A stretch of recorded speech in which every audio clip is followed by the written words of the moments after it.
2010 Nissan Rogue four-wheel drive, doing a left rear bearing, wheel bearing. Remove the tire. It's going to be a 21 millimeter. Remove the cotter pin. This joker right here. Remove the axle nut. It's going to be a 30 millimeter. Yep, 30 millimeter.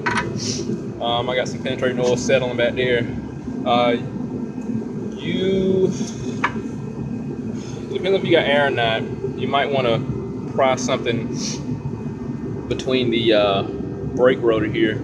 We'll either hold the brake to hold the axle, the rotor steady to prevent the axle from moving. I got air, so I'm gonna crack that joker loose and remove the caliper.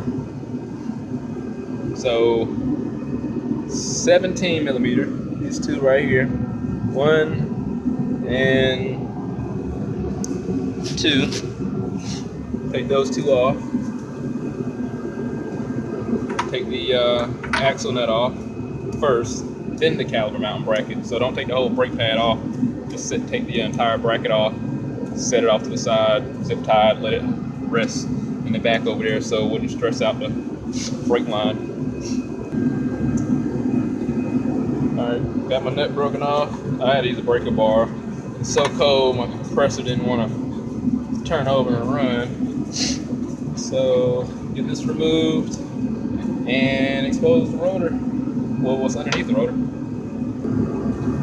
This is what we got. So I got the rotor off, got the unit, the brake caliper, there's one unit taken off, mounting bracket and everything. So what you want to do, the nut isn't, I mean not the nut, but the head of the axle, I can't think right now. It's not going back in, so what you want to do is put the nut back on there.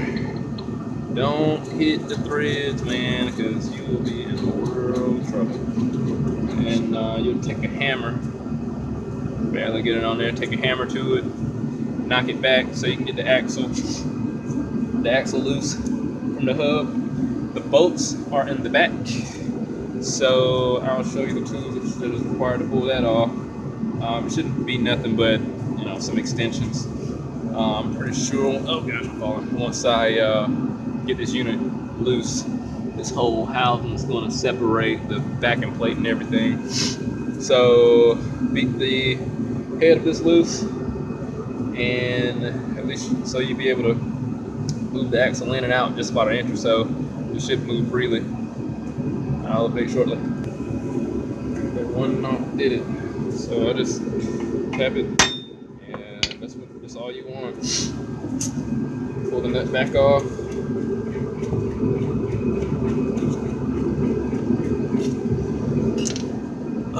You have a ABS sensor right there. I'm gonna take a look at it, make sure if that got to be removed or not. So this is the new wheel bearing here.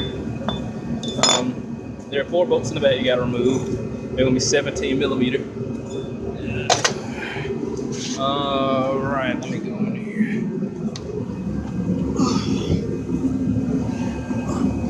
All right. You don't have to remove the ABS sensor. Do not. If you can't, don't bother that. You can have a world of problems. But the axles move freely with the ABS sensor still in place. So I got a 17 deep socket. I'm gonna try various extensions to be able to get some good clearance and a good position to break all those loose. So got all my bolts loose in the back. I didn't have to go through the bottom. I just stood up the top here. Got a good extension. Had 2 3-inch extensions at one point to get around the shock there. But take out the hardest bolt first, whatever, you know, personal preference.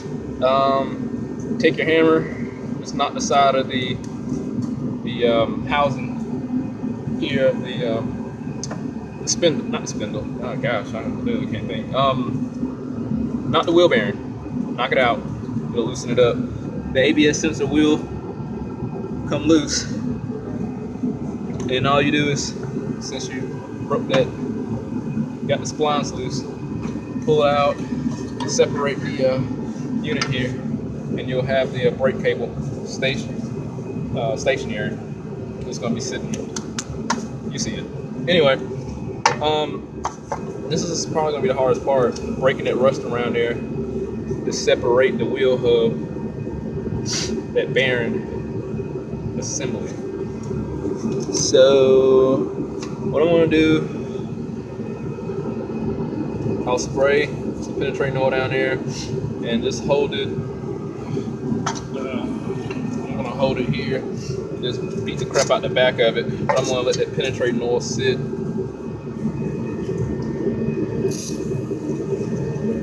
let's spray it around there. Let my unicorn piece settle. You might want to take a brush around there too and clean it off, but you know, you got quite a few options. If this don't work in a timely fashion, I'm gonna throw some heat at it. Well, let me get the beating. All right, shit, 3 knots and it came right out. All right, I'm gonna position this back where I got it. I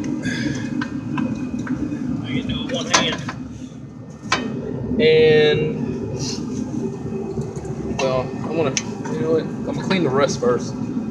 Put some, I'll put some anti-seize on it, and reinstall everything. Just be careful with the ABS sensor because it's moving in there. You don't want to damage that sensor. Alright, got it cleaned up. Got the anti-seize around there. This is completely optional, but hell, I got an offer warranty on stuff, so if I got to go back over it, make life a little easier. I'm also going to put it on the splines here. But you don't have to do it. Honestly, if it came out just that simple, you're fine. So I got the bolt started. So to line up, I'm going to take my wheel bearing here. After I lubricate the splines there on the axle and get in position and slide it up on there, start the bolts hand tight, and then start working my bolts in there, tighten them up in the X pattern. Just got everything installed in reverse order. And let me see if there's anything else. You don't have to worry about the torque in the back. Just tighten down as much as you can with the 3/8 drive. Just kind of gauge that real focus. Other than that, got the mountain bracket tightened up, axle nut. Now that you want to make sure that's tight. The wheel bearing could prematurely go bad if the axle nut isn't compressed everything together if they're at a decent torque. So, you know, lock your rotor up and tighten out as much as you can with the breaker bar you had. Other than that, just place everything in reverse order, man, and you're good to go.